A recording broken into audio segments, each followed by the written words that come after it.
మా స్కూల్లో science sir ఉంటుండే పాఠం లెక్క కాకుండా ముచ్చట చెప్పినట్టు చెప్పేది మంచిగా అర్థమయ్యేది.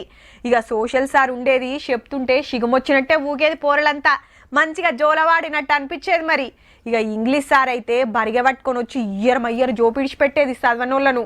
లెక్కల సార్ వచ్చిందంటే ఒక్కరు సుత మాట్లాడుకుంటుండేది, అంత స్ట్రిక్ట్గా ఉండేది సారు. ఇగో గిట్లనే చెప్తుంటారు ఈ స్కూల్లో టీచర్ల గురించి.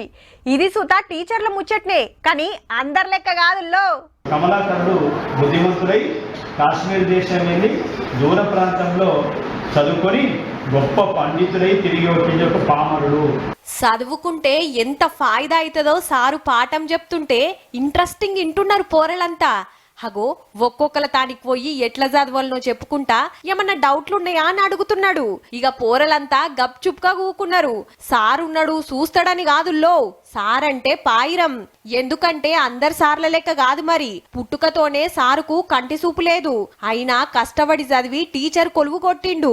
నిజామాబాద్ జిల్లా అమ్రత్ బడిలా తెలుగు టీచర్, పేరు గంగాధర్. ఇక సారు క్లాసుల కచ్చుడితోనే పాఠంలకు పోవుడు ఉండదుల్లో, ఓ పద్యమో పాటో అందుకుంటాడు.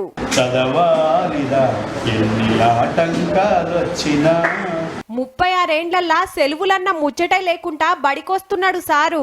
సుమారు 700 సెలవులు అట్లాగే వదిలేయడం కూడా జరిగింది, సర్వసాధారణంగా పట్టించుకోకుండా. మళ్ళా లేటుగొచ్చుడన్న ముచ్చటే ఉండది. అంతేకాదు చదువు గొప్పతనమేంది, సమాజమేంది, మన సంప్రదాయాలేందని ఎరక చెప్తానికి 2 ఒయ్యిలు సుత రాసిండట సారు. తెలుగును కాపాడుకోవాలని తండ్లాడుతుంటాడు. ఇంత మంచిగా పాఠాలు చెప్పే సారు రిటైర్ అయిపోతుండని తెలిసి పోరలు మస్తు రంది పడుతున్నారు. కనిపించకపోయినా కానీ మా దగ్గరికి వచ్చి చాలా బాగా చెప్తాడు. సార్ అంటే మాకు అందరికి చాలా ఇష్టం. సార్ వెళ్ళిపోతుంటే చాలా మాకు బాధ అనిపిస్తుంది. క్లాస్లో అల్లరి చేసినా కూడా వాళ్ళతోటి జోక్స్ వేసుకుంటా సైలెన్స్గా ఉంచుతుండే. సార్ రిటైర్ అవుతున్నందుకు మాకు చాలా బాధ అనిపిస్తుంది. ఈ ముచ్చట ఇట్లుంటే ఇంకోసారి ముచ్చట అలాగున్నది. సిద్దిపేట జిల్లా తిగుల్బడిలా పంచెగట్టుకొని పాఠాలు చెప్తున్న సారు పేరు బాలరెడ్డి. రిటైర్ అయి ఇంటికాడ కూకొని రెస్ట్ తీసుకోకుండా పేద పిల్లల కోసానికి దినామొచ్చి పాఠాలు చెప్తున్నాడు సారు. ఇంటికాడ ఉండబుద్ధి కాదట అస్సలే. పైసా జీతం లేకుండా పోరలకు చదువు చెప్తున్నాడన్నట్టు.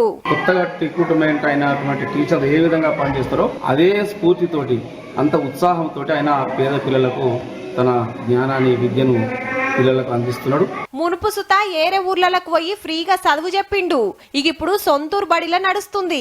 హగో ఆ రైటింగ్ అయితే ముత్యాలే పోర్రి. మరి ఇంకెన్నేండ్లు చెప్తారు సారు పాఠాలని అడిగితే ఇంకా కూడా నా ఆరోగ్యం సహకరించిన రోజు చెప్పదలుచుకున్నా. అటు కండ్లు గానరాకున్న ఆ సారు, ఇటు రిటైర్ అయిన ఈ సారు పోరల కోసం గీతీర్ల తండ్లాడుతుర్రు.